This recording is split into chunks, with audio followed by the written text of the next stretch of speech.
general thesis is that religion in general, and I've given some examples from Indian religious tradition, some from Middle Eastern tradition.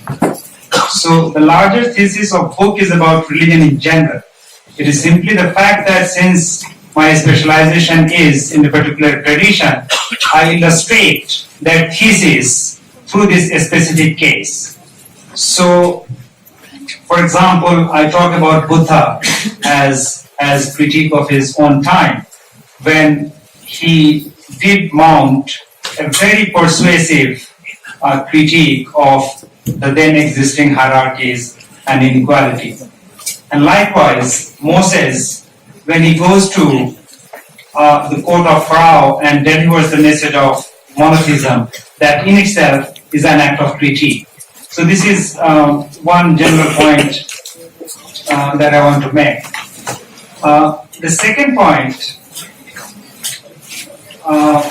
which Hilal Ahmad was not able to come here, and I think since it bears on some of the discussions here, my intention is clearly not to generate other set of binaries or to posit a totalizing or monolithic entity in opposition to each other.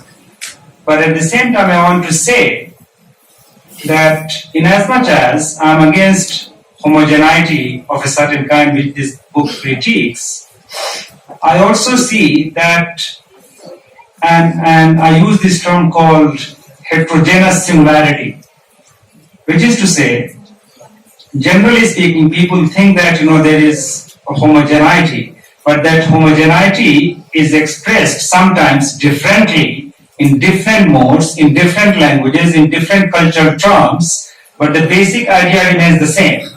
And one could give many examples. So one of the things is that, of course, about the Enlightenment, you have the Dutch claim that they have their own Enlightenment. There is a Scottish Enlightenment, there is a German Enlightenment, there is a French Enlightenment, and those who talk about Italian Enlightenment, and the philosophers who are invoked are people like Vico.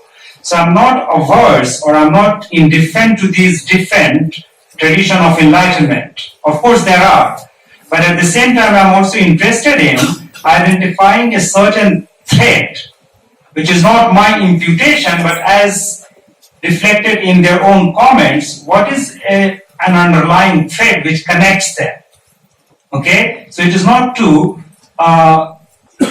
pose a homogeneous totalizing entity. So that is first clarification.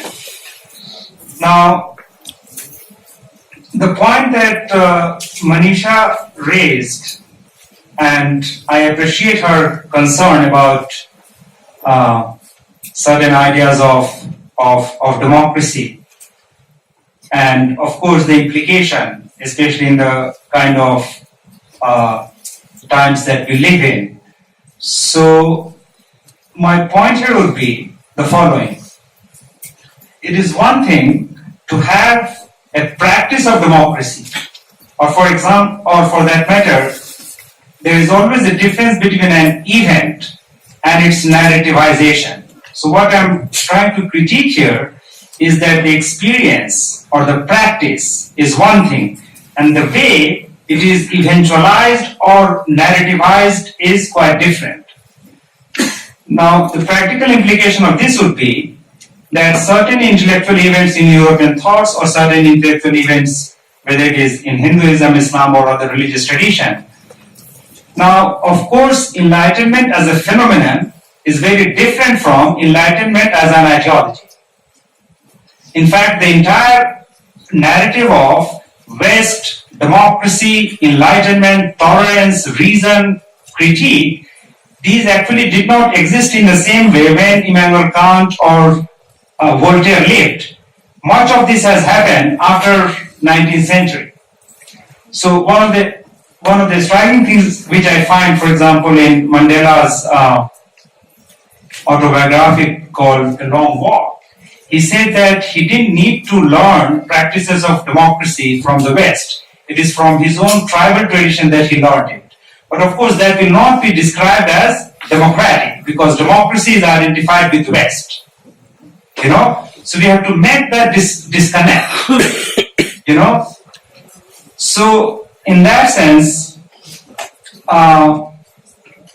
exercise or revisionist reading that Maududi did of democracy, many people do not know that actually Maududi was one of the first ones. And I think it was in the last election in India that some people talked about introducing an idea of right to recall representatives.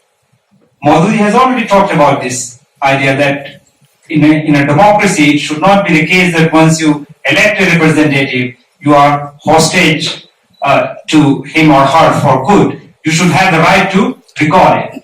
But I do not see many people invoking Maududi on this idea, which I think is very central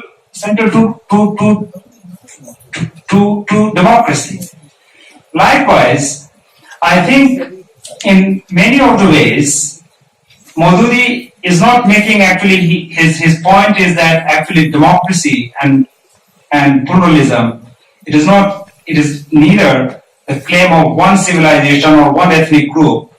In one place actually he says that this is the contribution of entire humanity in terms of political ideals. So I think it is these kind of general things which we should take into account. To Siddharth's point, I think one could also add, in addition to Iqbal and Abdullah Sindhi and Shah Waliullah, one of the figures which has been ignored, namely Hazrat Mohani. Here is a guy who is inspired by Tilak, who writes poetry about Krishna, and at the same time is one of the strong advocates of this idea of Swaraj, and he's equally entrenched and committed to Islamic tradition.